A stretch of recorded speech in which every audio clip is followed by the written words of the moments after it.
Welcome to our quantum deep dive. It's great to be here. Today we're really getting into it, exploring the huge impact Richard Feynman had on quantum technology. Yeah, it's a fascinating story. We're basing our discussion today on a really insightful essay, Richard Feynman, Vater der Quantencomputer-Idee by Jorgo Schneeppert. Right, and our aim is to kind of unpack Feynman's core contributions, understand how he shaped this whole field. Exactly. Schneeppert's essay gives us a great roadmap. We'll start with Feynman's early days, his natural pull towards physics. Then his work on the Manhattan Project, which must have been intense. Oh, absolutely. Then we'll look at his famous Feynman diagrams, how they changed things. And crucially, how his thinking led to the very idea of quantum computing. And finally, sort of his legacy today, how his ideas are still playing out in modern quantum research. It's quite a journey. I mean, we're talking about one of the absolute giants of 20th century physics here. No question. Nobel laureate for QED, quantum electrodynamics, but also just this incredible communicator. The Feynman lectures, everyone knows those. He could make incredibly complex stuff seem, well, almost intuitive. He really could. And Schneeppert points to that key 1981 lecture, Simulating Physics with Computers, as basically the starting gun for quantum technology. Okay, so let's dive in. Schneeppert takes us right back to the beginning.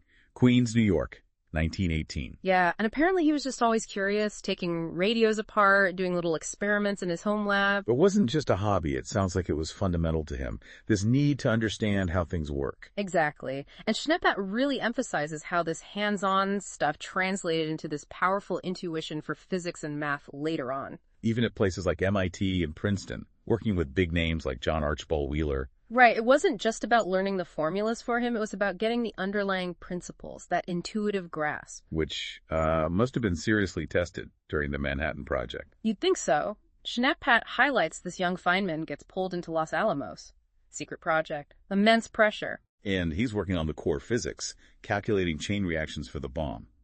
This is applied physics with the highest stakes imaginable. Totally. And Schneeppert points out calculating things like neutron scattering required a really deep understanding of both quantum mechanics and statistical physics. So this wasn't just theory anymore. No, this was theory hitting reality hard. And it probably shaped his thinking about connecting abstract ideas to, well, tangible outcomes. And the ethical side, too, of course. After the war, he goes back to theory. And that's when the Feynman diagrams emerge. Schneeppert describes this as revolutionary. Oh, it really was. Late 1940s. These diagrams just transformed how physicists tackled quantum interactions, especially in QED. So what were they exactly? How did they work? Well, as Schneeppert explains, the genius was turning these horribly complex equations into simple pictures. Lines for particles, points where they interact. Like two electrons bouncing off each other by exchanging a photon. Exactly. Instead of pages of math, you draw two lines coming in, a wiggly line connecting them, that's the photon, and two lines going out. Instantly, you kind of see the interaction. And Schneeppert makes it clear this wasn't just a visual aid. It actually made the calculations easier. Massively easier. QED calculations were notoriously difficult, prone to errors. Feynman's diagrams streamlined the whole thing, gave physicists a powerful tool. Wow. And their use went way beyond QED. Schneeppert notes they became fundamental in quantum chromodynamics, the strong force, and understanding the weak interaction, too. Common language. Okay, this is where Schneeppert starts connecting the dots to quantum computing, right? His deep dive into QED somehow paved the way. Yeah, it seems his comfort with these complex quantum interactions got him thinking. But first, we need to quickly mention two key quantum concepts Schneeppert brings up: superposition and entanglement. Right, superposition is the idea that a quantum thing can be in multiple states at once, like a spinning coin being heads and tails. Sort of, yeah, until you measure it. And entanglement is that weird connection between particles measure one and you instantly know something about the other, no matter how far apart. Spooky action at a distance. That's the phrase. Now try simulating systems with those rules on a normal computer. Schneeppert explains why that's a huge problem. Because the complexity just explodes. Exactly. Schneeppert points out if you have n quantum bits, or qubits, the number of states you need to track is 2 to the power of n. That grows incredibly fast. Classical computers just run out of steam. They can't handle the exponential growth. Precisely. And this brings us to Feynman's big moment in 1981.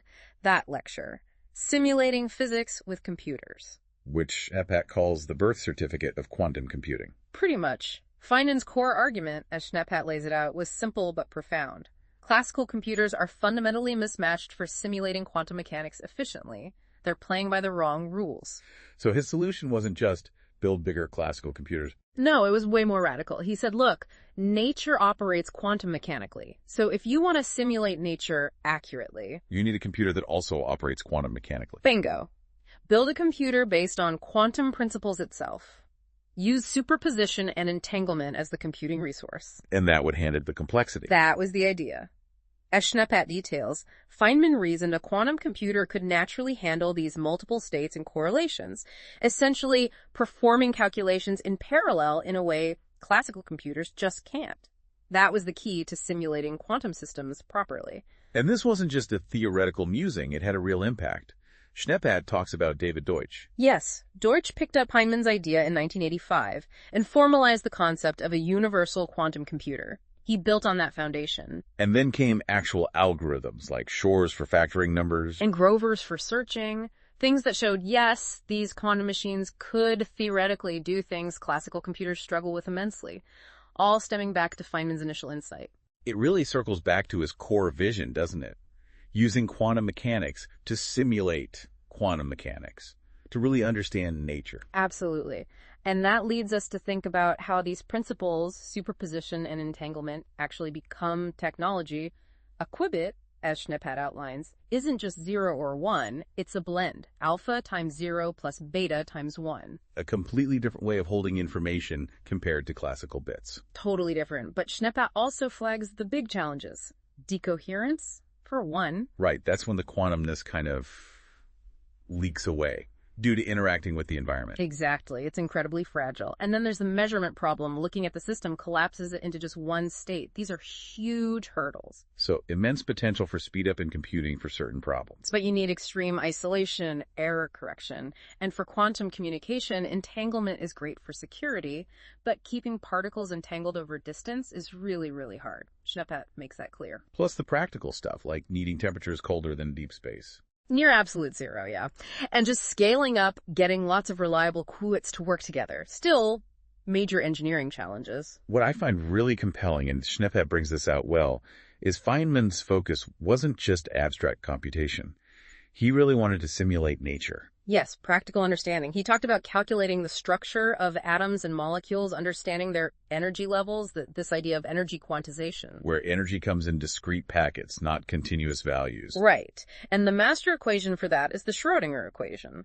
But solving it for anything more complex than a very simple molecule is incredibly hard for classical computers. Because of that exponential complexity. Exactly. Feynman saw that a quantum computer could, in principle, simulate these discrete quantum energy states directly. It speaks the right language. And the potential applications Schneeppert lists are just huge. Chemistry designing drugs, catalysts. Biology modeling proteins, DNA. Material science creating entirely new materials with predicted properties. It's mind-boggling. And Schneeppert points out this vision is being actively pursued now. IBM, Google, Microsoft. Plus big government pushes like the EU quantum flagship, the U.S. National Quantum Initiative. It's a global race, really, built on the foundations Feynman laid. But Schneeppert rightly reminds us, those challenges Feynman saw decoherence, errors, temperature, finding good algorithms. They're still the big roadblocks researchers are tackling today. Definitely. It's not just the science, though.